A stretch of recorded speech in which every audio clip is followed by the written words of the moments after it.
All right, let's dive in. Today, we're talking about a true titan of American history, a man whose name means two things: unimaginable wealth and just ruthless power. John D. Rockefeller. He's so polarizing, he's basically known by two completely opposite nicknames. Yeah. See, on one hand, people celebrate him as this absolute genius who built a global empire, an empire that really shaped the modern world as we know it.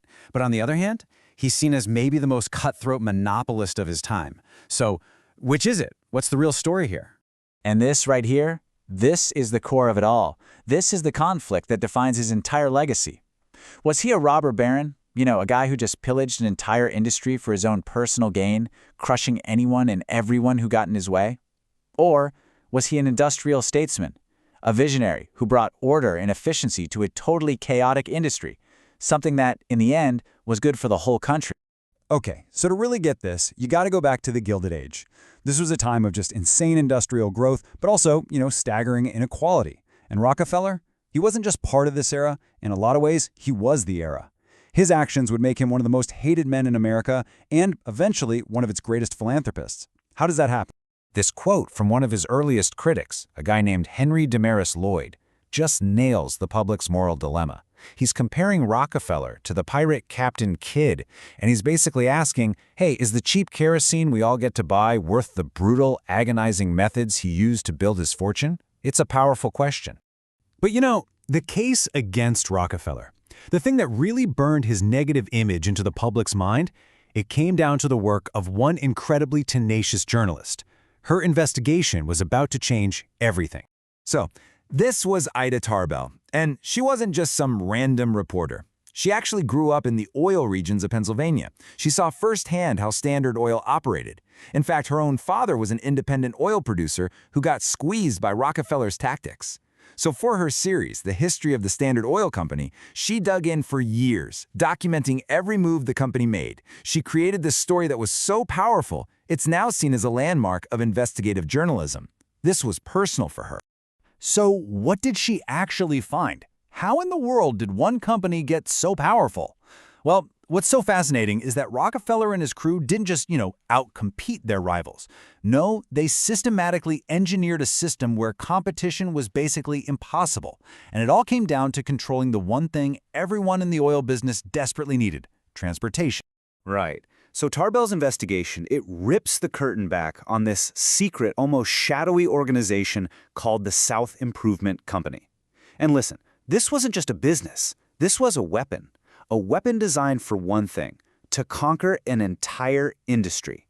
And this strategy was just brilliant and brutal. It's a four-step knockout punch. First, Rockefeller and his buddies team up, forming a secret alliance.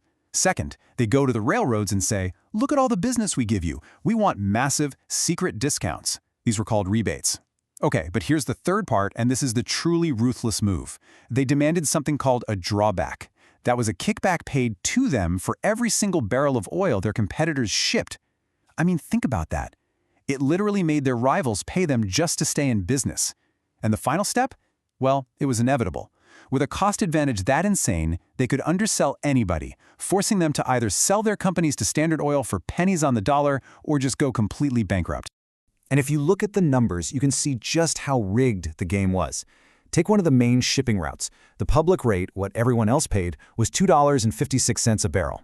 But under this secret deal, Standard Oil and its partners paid that, sure, but then they got a rebate of $1.06 back. That's not just a discount, that's an unbeatable, insurmountable advantage. Game over. And this quote from the historian Matthew Josephson, who was a big critic, it just perfectly sums up the image of Rockefeller that came out of all this. A cold, silent predator, just methodically eating everything in its path. But that is only one side of the story. You have to hear the other side. Because for every person who saw a shark, there was someone else who saw a savior, a man who rescued a totally broken industry. Rockefeller and his defenders, well, they had a powerful counter-narrative of their own. So how on earth did they justify tactics that seem so ruthless? Well, their argument was pretty simple. The oil industry before Standard Oil was a complete disaster. It was wild, speculative, incredibly inefficient, and just plain wasteful. They weren't destroying an industry, they argued, they were saving it from itself. The biographer Alan Nevins really gets to the heart of this industrial statesman argument. He frames Rockefeller not as a destroyer, but as a builder. See, in this view, Rockefeller's great unifying idea was to replace total chaos with order. He created a stable, efficient, vertically integrated system that, hey, lowered prices for consumers and created a reliable global supply of oil. And his supporters, they would point to the company's actual record. I mean, unlike all those speculative ventures on Wall Street, Standard Oil was a rock of stability. It was never overcapitalized. It always paid its bills, never had to issue debt. It kept 60,000 men in steady jobs and, get this, it even started pensions for its workers, which was decades ahead of its time. This wasn't just some fly-by-night operation. This was a massive, stable enterprise that created a fortune so vast that Rockefeller spent the entire second half of his life just systematically giving it away. He created the modern foundations for medical research, wiped out diseases like hookworm. So the argument here is that he wasn't just perfecting an industry, he was building an engine for human progress.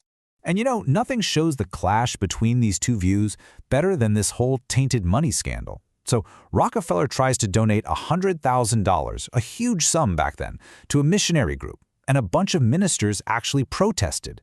They refused to accept money they believed was earned through immoral, unethical means. The whole country just got fiercely divided over this. So what was the defense? Well, for the many people who urged the board to take the cash, the New York World newspaper put it perfectly. Their argument was pretty simple. Why let the devil have all the good tunes? I mean, if the money can be used for good, does it really matter where it came from?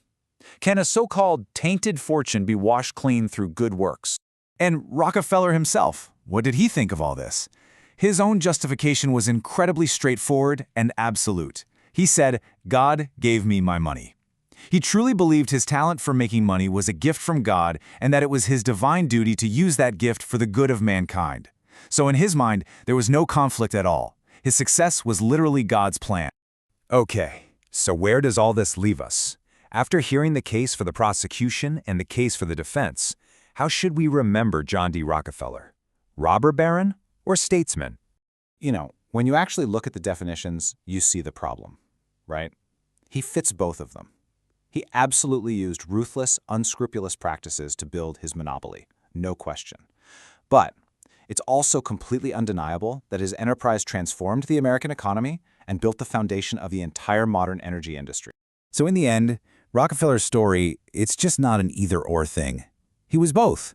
He was a visionary who built this incredibly efficient machine, and he was a ruthless monopolist who destroyed anyone who got in his way to do it. The statesman and the robber baron, you just can't separate them.